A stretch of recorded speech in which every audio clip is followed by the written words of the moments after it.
Akkam jirtu kabajamtoota daawwattoota kolbaa miidiyaa neetwork oduu qabadhee dhufeera. Oduu waliin kan isin waliin turu Roobaa Niyyaatti magaalaa Bulee Horaarraa.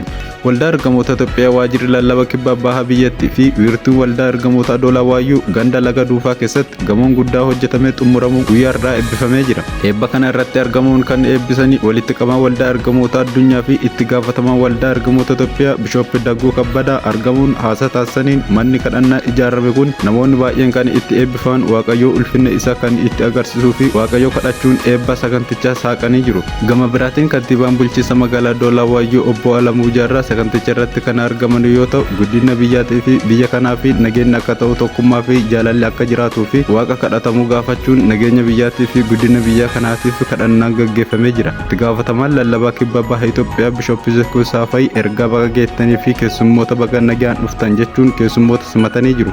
Akkasumas itti gaafatamtoonni lallaba kana jala jiran hundi argamuu isaanii sagantichaa bahe irratti hubachuu danda'amee jira. Hayyee kabajamtoota daawwattoota kennaa kolbaa miidiyaa kan daawwataa jirtan follow like gochuun hanga oduu biraatti walitti deebinutti nagaan nu tura.